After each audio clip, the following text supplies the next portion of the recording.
We're here with trainer Henry Ramirez. First off, Henry, you know me. We never talk about numbers, ever. But let's talk about numbers. I mean, you...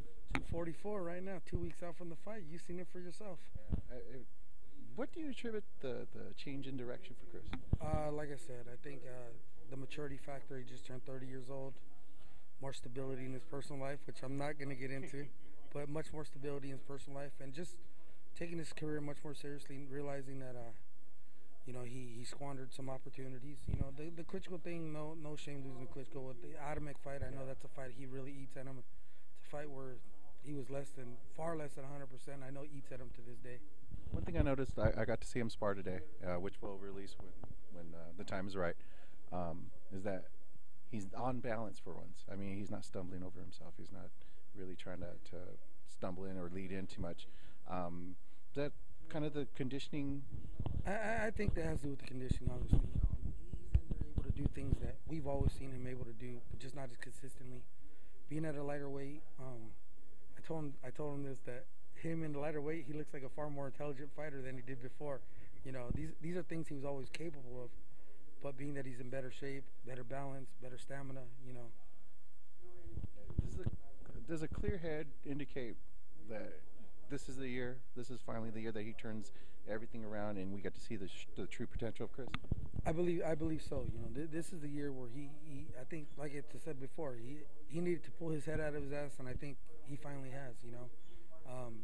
Obviously he's always going to have these detractors, as am I, and that's fine. People can, be negative all they want, but we're happy about where we're at moving forward.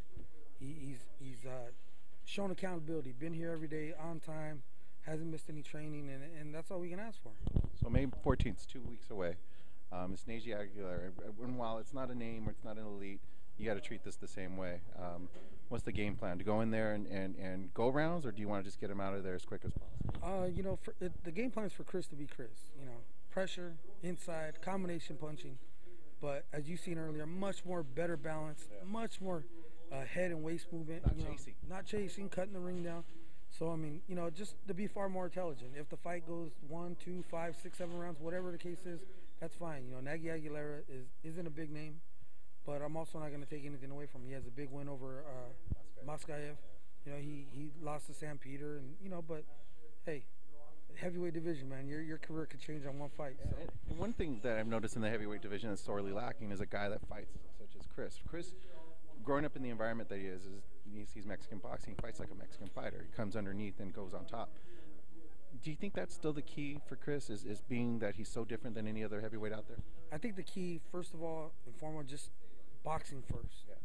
Boxing first, all the other outside BS and outside distractions secondary, which he's done a great job of. And the second of all is just to be in great shape, and that all goes hand in hand. Putting the sport first is going to put him in better shape, make him that much more attentive in the gym as far as game planning and stuff. And like I said, just moving forward, I'm pretty optimistic that he's definitely turned the corner. 2 weeks after that, you have another important fight for you. Josecito Lopez goes against Eddie Chambers' younger brother, Steve Chambers. What do you see in that fight for Josecito? Actually, Steve Chambers is a good little fighter. He kind of reminds me of Mike Dallas a little bit, Same style of fighting, good little boxer. Not a lot of power, but, good boxer. Kind of unheard of. I think Mike Dallas was a little more known. But Jose's on a good little run right now. The last year's victory over Marvin Cordova, this past January against Mike Dallas, to some people it was a surprise, not to us. No. But here another step in the process of trying to get a name, a big name, an elite name, somebody. He's knocking on the door. He's in the top 10 of all across the board. He's slowly creeping up as far as the title shot. He's a very entertaining fighter, TV friendly. And just a ballsy kid. And if you look at him, he doesn't really look as that type of guy. But in the ring, he's a ballsy guy.